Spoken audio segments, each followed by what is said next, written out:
और हम सब के बीच में उपस्थित इस अल्मोड़ा नगर में प्रथम बार जिनका आगमन हुआ है और जिनको देखने के लिए, जिनके ओजस्वी विचारों को सुनने के लिए आप लोग इस अपने व्यस्तम समय से समय निकालकर यहां पर आई हैं। आज के कार्यक्रम की मुख्य अतिथि और जिनसे मेरा लंबा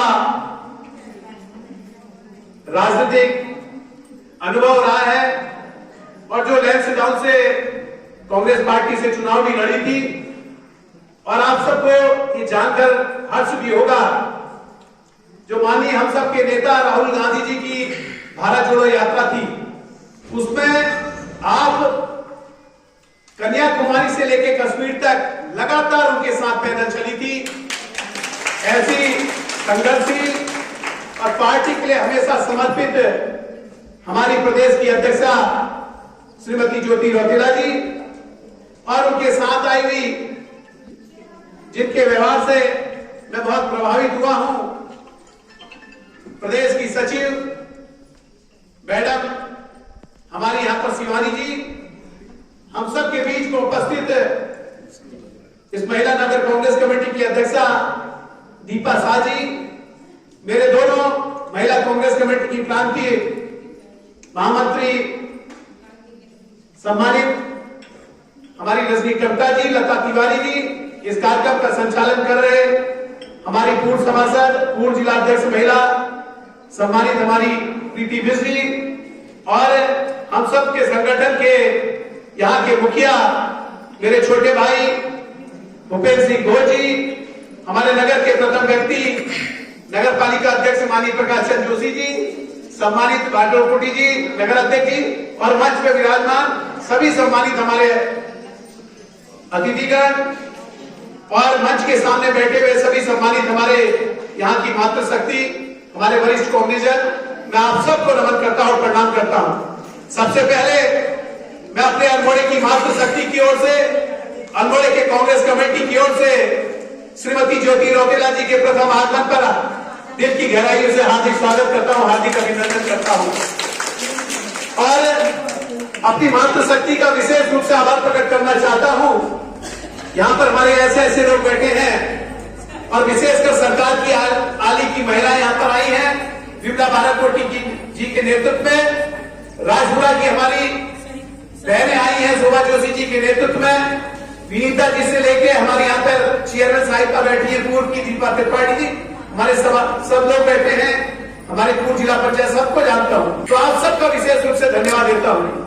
मैं सिर्फ इतना ही कहूंगा कि एक ऐसी नेत्री हमारे सामने विराजमान है कि जिसने इस कांग्रेस पार्टी को कैसे सुदृढ़ करें, इस संगठन को कैसे सशक्त करें और कैसे आपके अंदर वो ऊर्जा का संचार लाएं, उसके लिए हम सबको एक प्रेरणा देने का काम किया है। आप महिलाओं की कहीं ना कहीं प्रेरणा स्रोत तो ही है, लेकिन आपने जो अभी हाल ही में एक कार्यक्रम प्रांति में हुआ था देहरादून के अंतर्गत, और आपने किसी महिला के लिए ये बहुत ही साहस होता है कि जो उसका श्रृंगार होता है, जो बाल होते हैं, और उसको उस अंकिता भंडारी जिसको उसके माता पिता को न्याय नहीं मिल रहा है, उसके लिए इस सरकार के लिए समर्पित कर दिया। मैं दोनों ही, आप दोनों शिवानी जी और आपका विशेष रूप से धन्यवाद देता हूं।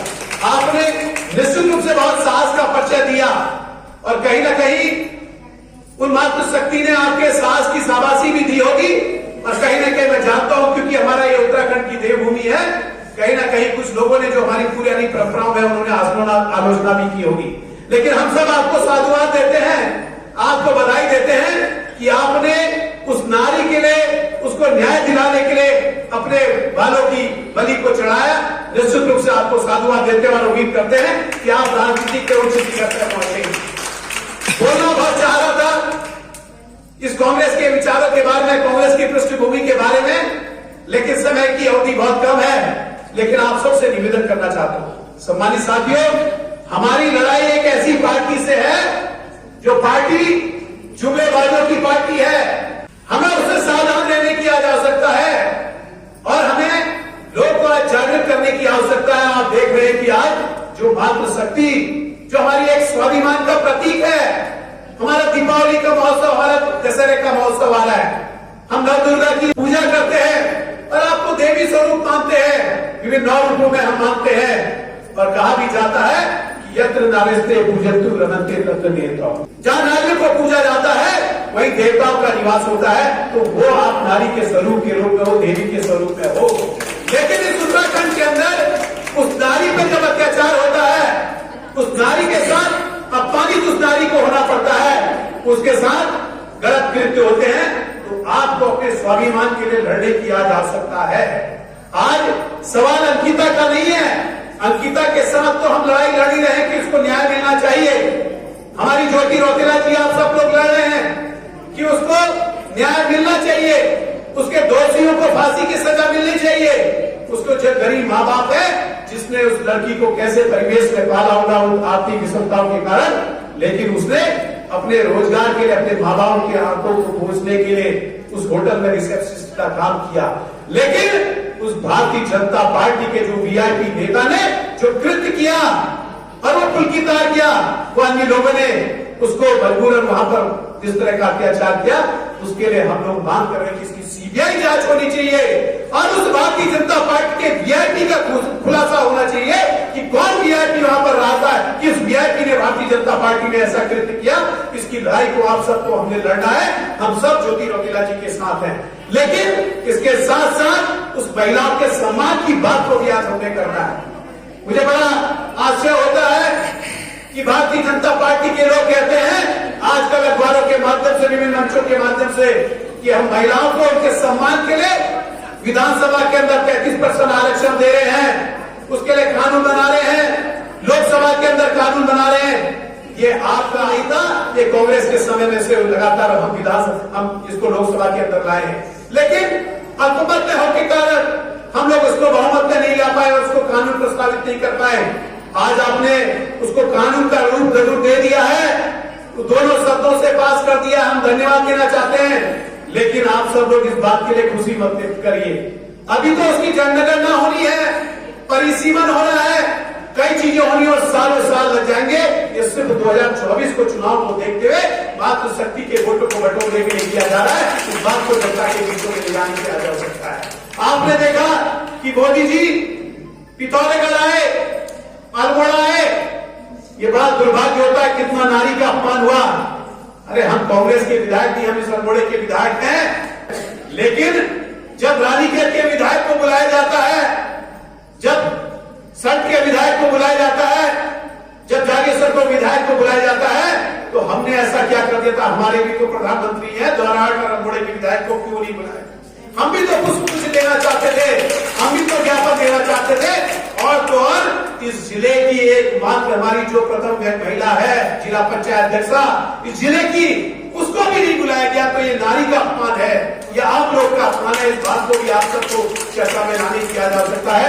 मैं आप सबसे निवेदन करूंगा कि हम सब आज विपरीत परिस्थितियों में हैं और कहीं ना कहीं हम सबको संघर्ष करने की आज आवश्यकता है। आज आप देख रहे हैं कि हम जिस बिंदुओं को उठा रहे हैं, अपने विकास से संबंधित बातों को उठा रहे हैं, इनकी प्रशासनिक मशीनरी इसको दबाने का काम कर रही है, इनका शासन तंत्र उसको दबाने का काम कर रहा है। चाहे हमारे प्रदेश के अध्यक्ष जी हो, चाहे हमारे संगठन के कोई व्यक्ति भी हो, चाहे हमारे सम्मानित 19 के 19 विधायक हो, चाहे हमारे अग्रणी नेता है, मैं आप सबसे निवेदन करना चाहता हूं कि अब समय संघर्ष का आ गया। हम सबको एकता में रह के और इस कांग्रेस के संगठन को मजबूत कर रहा है और जो हमारी प्रतिपक्ष की भूमिका है उसको विस्तृत रूप से उसको मजबूती के साथ उठाने का काम करना है, उसके लिए लड़ने का काम करना है। जो भी समय यहाँ आप लोगों ने दिया उसके लिए मैं आप सब हृदय की गहराई से धन्यवाद देना चाहता हूँ। मैं जिला अध्यक्ष जी का विशेष रूप से धन्यवाद दूंगा कि एक आपने अच्छी बैठक यहाँ पर आउट करी है। इस कांग्रेस के संगठन के उज्जवल भविष्य की कामना करते हुए अपने संबोधन को एक विराम देता हूँ। बहुत बहुत धन्यवाद, बहुत बहुत धन्यवाद।